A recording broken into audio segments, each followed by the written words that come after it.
Have you ever tried to make a deal with God? Have you ever bargained with God? Kind of, hey, God, if you do this, then I will do this.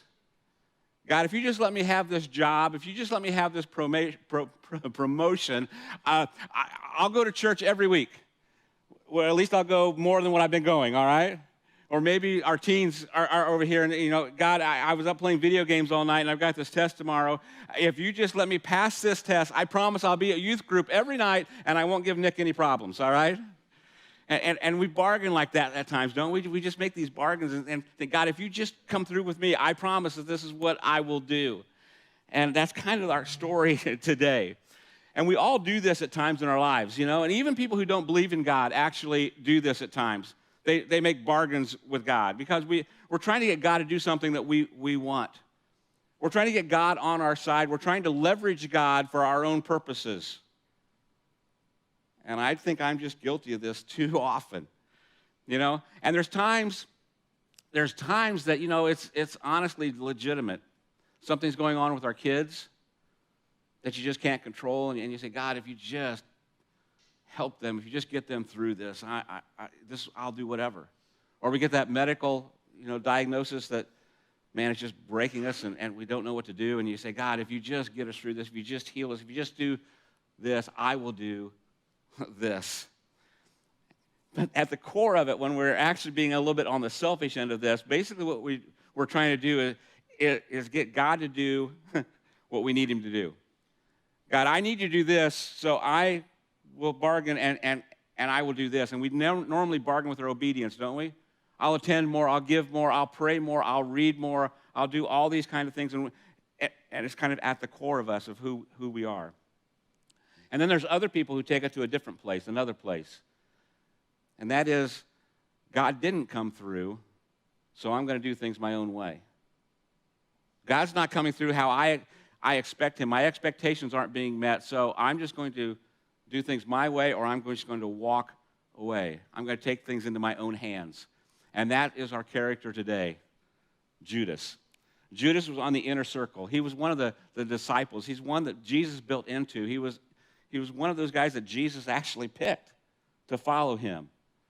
And he was this insider, and he knew so much about Jesus' kingdom, but yet he chose his kingdom over Jesus' kingdom. And Jesus was nothing more than a means to an end to him, and he was using Jesus to get what he wanted. And I think so often I'm guilty of that. We are guilty of that, of using Jesus to get what we want out of life or what we expect out of life. And we kind of beat up on Judas about this, don't we? But yet when we look at all the disciples, each and every one of them had this problem. They would ask, Jesus, can I be on your right and your left? It was always about them. And so we see this kind of play through in all the disciples. And it was so hard for them to have this concept of what this new kingdom that Jesus was ushering in. This new way of doing life that Jesus was talking about. And kind of our verse for the whole year is that one about your kingdom come, your will be done on earth as it is in heaven. And these guys had such a hard time understanding what that new kingdom was going to look like. And I think even us today, we have a hard time thinking about what does that kingdom look like? What does it really, how does it transpire in our lives? How do we embrace that? And there's a story in Matthew chapter 19 of what we know him as a rich young ruler who has all kinds of wealth, and he comes to Jesus. He says, Jesus, what must I do to inherit eternal life? And Jesus unpacks it for him and says, you got to keep all the commandments. You got to do these things. And he says, I have been flawless in this. I've done all of that. And Jesus says, you lack one thing. You need to sell all your riches, all your things, and give it to the poor, and then come and follow me. And he walks away dejected because he doesn't want to give up all these earthly things. And then Jesus makes a statement, it's so hard for rich people to get into heaven. And then there's a comment by Peter after this that I bet most of us don't even realize and what Peter actually says here. It's actually in Matthew chapter 19, verse 27. Here's what it says. Then Peter said to him, after Jesus tells this guy that you got to sell all your treasures and give up everything for me, Peter says, we've given up everything to follow you. What? will we get? It shows our hearts, doesn't it? Even Peter, we've given up everything, God, so what's in it for us? What's in it for me? You know, Sunday mornings are the only time I get to sleep in, but you know, I come to church quite regularly. I've given that up. Look at all these things I've given up for you, God. What's in it for me? When are you going to start feeling my expectations? And when some people start realizing that that's not how it works and the expectations aren't being met, they walk away from God and they walk away from Jesus. All the disciples walked away from him. When he went to be crucified, every one of the disciples left Jesus because they thought it was over, that this game was over, man. There's nothing in it left for us. We've given our lives to this thing, and it's not working out the way we expected. It's not working out the way that I thought it should go. And so I'm just going to go into hiding. I'm going to go away because they're probably going to come after me next. So it's not worth it. I quit. But every one of those disciples came back, except for Judas. Because Judas had this Old Testament expectation of Jesus. Jordan actually talked a few weeks ago about the language that the Messiah, announcing the Messiah in the Old Testament, how it was war language, how it was political language.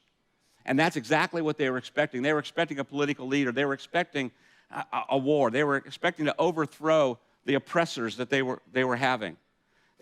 They thought that the answer to their problems was political. Does that sound familiar? They thought that this Messiah was going to come in and overthrow the government to establish this political powerhouse, this political kingdom. But if that's what you're expecting of the Messiah, and as you look at Jesus, he was failing miserably. It's not how it was going at all. As you looked at Jesus' life and how he was handling everything, he actually loved the Romans. He didn't hate them. You know, there are oppressors. We've got to hate Rome. And he goes out and he heals a centurion's child. It didn't look right. And the people that he was making mad was all the religious leaders. And if you're going to have the kingdom of Israel, this amazing thing that God set aside, you've got to have those people on your side. And if you're going to overthrow the government, you have to have a cash. You got to have cash. You got to have a war stash because you're going to need money to do this. And Jesus just kept giving all the money away to all the poor people and all the needy people. This was not going well whatsoever. And Judas was getting frustrated. And he didn't have the patience to wait to see what was actually going to happen. And so I want to walk through, maybe it's a familiar story to you, but I want to walk through this story. And it happens in Bethany, about 1.5 miles east of Jerusalem. Lazarus has just been raised from the dead, a good friend of Jesus's. And they're having this meal at a place. It's in Matthew chapter 26, starts in verse 6. It starts out by saying, meanwhile. And that meanwhile is that the religious leaders are plotting to kill Jesus. They know what's going to happen. He knows what's going to happen. So meanwhile, Jesus was in Bethany at the home of Simon, a man who had previously had leprosy. While he was eating, a woman came in with a beautiful alabaster jar of expensive perfume and poured it over his head. An amazing sign of generosity. And we get a little more detail in John's version of this, which we're going to read here in a little bit. But we find out that this person who has this perfume is actually Mary, the sister of Lazarus, of Mary and Martha fame. And this jar is worth a year's wages. It's extraordinarily expensive. It's her future. It's her security. And yet she so honors Jesus that she pours it all on him. And you think about a year's wages, and I looked up an average year's wage in the United States right now is about $67,000. What an outrageous display of generosity. What an outrageous display of devotion to Jesus at this point. And she pours it on Jesus. And verse 8 says, the disciples were indignant when they saw this. What a waste, they said. It could have been sold for a high price and the money given to the poor. But Jesus, aware of this, replied, why criticize this woman for doing such a good thing to me? After all, it's her perfume. She can do whatever she wants with it. And then he goes on and says, you will always have the poor among you, but you will not always have me. She has poured this perfume on me to prepare my body for burial, which had to shock the people in this room and shock Judas. Because what are you talking about, burial, Jesus? We're in the middle of this movement, and things are going very well. There are people following you. This whole raising Lazarus from the dead thing, we've got people on our side. I can see where this is heading. We're about to overthrow the Roman government. We're about to take matters into our own hands. It's about time for us to step up. And now you're talking about leaving and burial and death? A Messiah doesn't die, Jesus. This isn't how it's supposed to go. It's time to rally the troops. It's time to rally the forces. People are on our side. Let's get this thing moving. We have been waiting centuries for God's plan to unfold. We've been waiting for the Messiah. And if you are it, what in the world are you talking about? Burial. And if you do die, what's going to happen to each one of us? It's going to be game over. And then Jesus says, this next verse should blow your mind. If you are a skeptic at all, this verse ought to stop us in our tracks. And here's what Jesus says. I tell you the truth. Wherever the good news is preached throughout this world, this woman's deed will be remembered and discussed. There's less than 20 people in this room, his closest people. And Jesus is talking about this story. What are you talking about? We're having dinner here, Jesus. What are you talking about story? And this story is going to be told all over the world. They couldn't have any clue of what Jesus was talking about. How many people have heard this story before? It's in here. Everyone. You are experiencing Jesus' prophecy. That should give us chills. Centuries this story has been told. Thousands, probably millions of times, this exact story has been told. We are sitting here experiencing prophecy being fulfilled through Jesus. I want to go back to verse 8. It says, the disciples were indignant when they saw this. What a waste. They said it could have been sold for a high price and the money given to the poor. And so I want to jump to John chapter 12 and get a little more detail about this story. John puts it this way in verse 4, but Judas Iscariot, the disciple who would soon betray him, said, that perfume was worth a year's wages. It should have been sold and money given to the poor. Thank you so much. I got a cold on vacation. I think it's amazing how sometimes we get into positions and there's this self-righteousness about us. I know better than you of how this should have been taken. How many times have we talked about someone with a lot of money, a rich, with the one percenters, if you will, and we complain about how they spend their money? There's this self-righteousness that is here. And it goes on and gives even more detail. Not that he cared for the poor, he was a thief, and since he was in charge of the disciples' money, he often stole some for himself. It's so easy to be generous with other people's money, isn't it? As we look at this whole thing, and as we look at what's happening even in our world today, and it just made me start thinking, I've got to check my own heart. I've got to check the own log in my eye before I start criticizing what other people are doing, what other people are giving, how they're acting in generosity to this Jesus, and reflect on what my generosity is like. But this was the last straw for Judas. He's got to be thinking, this is going nowhere. This whole movement thing that I bought into, I've wasted the last 2 years of my life. I don't know where this whole thing is going. It's time to get this revolution moving. And what he decides to do is take matters into his own hands and just kind of push this thing along. Back to verse 14. Then Judas Iscariot, one of the 12 disciples, went to the leading priest and asked, how much will you pay me to betray Jesus to you? And they gave him 30 pieces of silver. And we don't know his actual motivation. We don't know exactly why he did. Maybe he just did lose faith and just lose trust in Jesus, thinking that this isn't happening. Or maybe he was just tired of waiting for things to turn out the way he wanted them to turn out. That maybe if he pushed the issue that Jesus would finally take his rightful place as Messiah, that he would finally come and say, okay, now it's time the revolution begins. We're going to overthrow the government. And while he's doing this, he might as well make a little bit of money while he's doing it. Verse 16, from that time on, Judas began looking for an opportunity to betray Jesus. Because the thing that kept Jesus safe were all the crowds, were all the following. Because the religious leaders didn't want an uprising. There were people believing in Jesus. There were people following him. These great crowds went everywhere with him. And if they arrested him, they knew that they would have a problem on his hand. But here is this Judas who knows the routine. He knows where Jesus is going to be, and he can get Jesus alone for them. And so for 30 pieces of silver, Judas was going to trade his relationship with Jesus. This same Judas who watched Jesus raise people from the dead. This same Judas who watched water being turned into wine. The same Judas who saw lepers being healed. He saw lame people walk. He saw deaf people hear. Blind people see.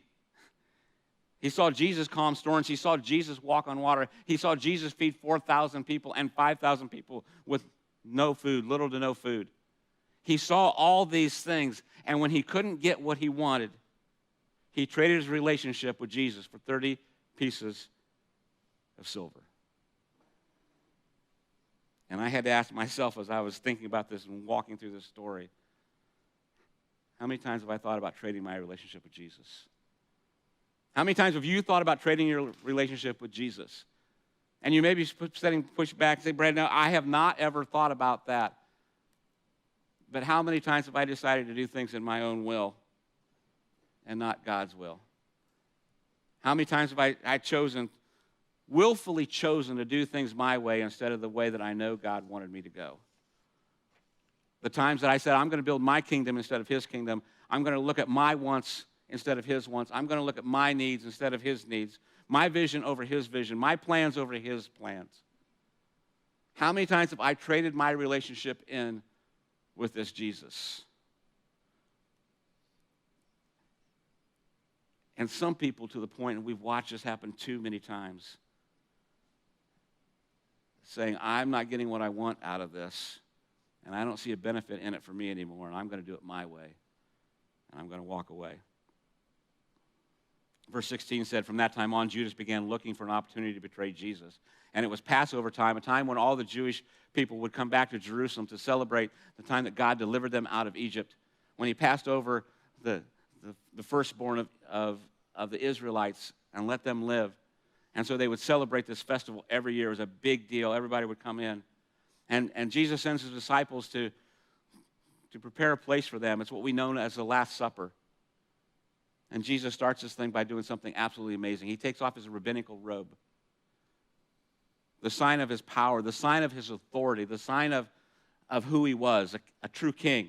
And he takes off this robe and he wraps a towel around his waist and he washes the disciples' feet, showing them that this is what it looks like to lead in my kingdom.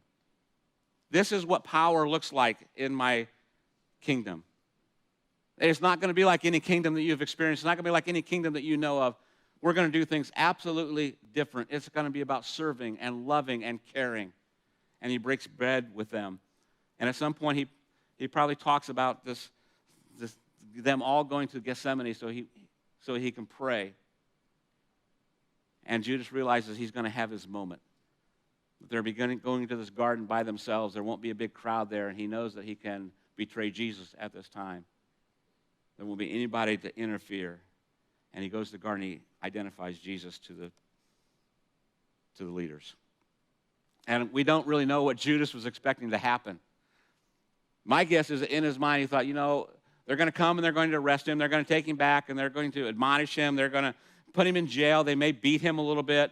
They may exile him even. But he could have never thought about what was going to happen next, because he finds out that Caiaphas takes Jesus to Pilate. And he realizes what's happening here. Because, see, Caiaphas can do anything he wants to them up until one thing. He can beat him. He can put him in jail. He's got all kinds of authority, except he cannot put Jesus to death. He has to have the Roman government do that. He can't crucify Jesus. And so all of a sudden now, Judas realizes, I've got a problem on my hands. Matthew chapter 27, verse 1. Very early in the morning, the leading priests and the elders of the people met again to lay plans for putting Jesus to death. Then they bound him, led him away, and took him to Pilate, the Roman governor. When Judas, who had betrayed him, realized that Jesus had been condemned to die, he was filled with remorse. He realized, I've gone too far. This is not what I expected to happen. I just wanted to push this thing along a little bit. And he goes and he tries to fix it.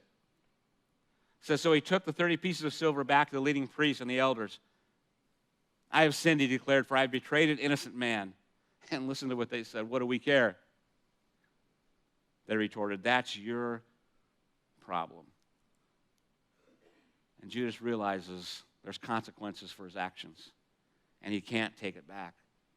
And he set into motion something that he never intended, but something that just was devastating. And in verse 5, it says, and then Judas threw the silver coins down in the temple and went out and hanged himself.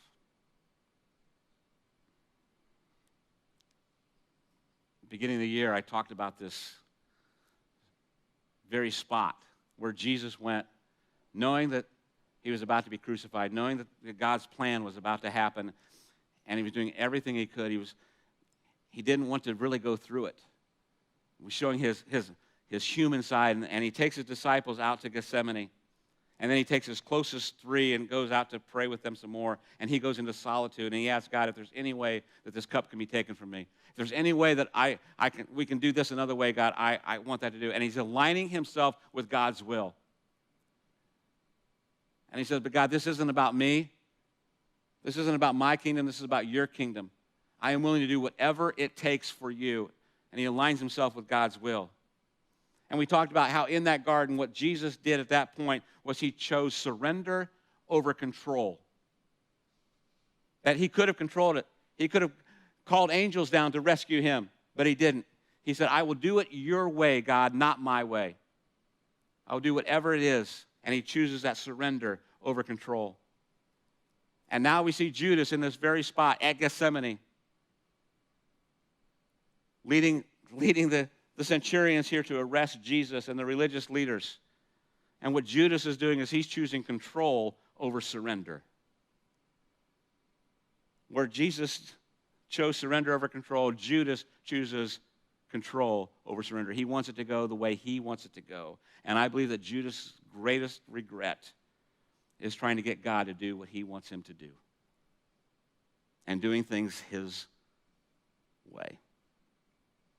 I want to close today with a verse out of Matthew chapter 16. It's Jesus' words. And we've read this I don't know how many times, but for some reason it just stuck out to me so much after this story. And it says, if any of you wants to be my follower, you must give up your own way, take up your cross and follow me. You must. It doesn't say you should. It doesn't say you ought to. It doesn't say things will probably go better. It says that you must give up your own way, take up your cross, and follow me. If you try to hang on to your life, you will lose it. And I think so many of us, I do this so many, you try to hold on to what's here, what we see, this earthly thing, this worldly thing, and we try to hold on to all of this and manipulate it so it goes our ways instead of trusting God with open hands with everything we have. So that if you try to hang on to your life, and I think that's what Judas was doing, you will lose it. But if you give up your life for my sake, you will save it. If we just live open-handedly and say, Jesus, this isn't about me, it's about your kingdom. God, I will do it your way. Help me to do it your way. You will gain it. And then he closes with, and what do you benefit if you gain the whole world but lose your own soul? There's something special about this season. And I think Jordan even mentioned it last week because I hate this season leading up to Easter. I love Easter. I love the resurrection. I love the hope. I love to praise and dance and you name it, man, because that is the foundation of our faith, the resurrection of Jesus. But we have to acknowledge what's happened the weeks leading up to this and all the things that transpired here. And for me, every year, it's a heart check. It's a take stock of where I am and what has been going on and where am I choosing to control instead of letting Jesus handle it, letting God handle all of this. in this world that I'm trying to control and keep and have my hands in, when it's his kingdom and his way, is so much better than anything. Will we choose control over surrender, or will we choose surrender over control this Easter season? And I would argue that we as individuals, that you and I and this church have some feet that we need to wash. That we need to take our power and our authority off, as Jesus did with his robe, and just wash some feet this season. And choose surrender over control. Would you pray with me? Father God, there are so many times that I am like, that we are like Judas. And we try to manipulate you, and we try to bargain, and we try to get you to do our bidding and do what we want you to do. And Father, as we walk through these next few weeks, honoring what you accomplished and what you did, the time leading up to this Easter season, Father, I just pray that you will help us to choose, and choose wisely, that we will surrender to anything that you want us to do. That is the way that we gain life. We'll give you all the praise for it. It's in Jesus' name we pray. Amen.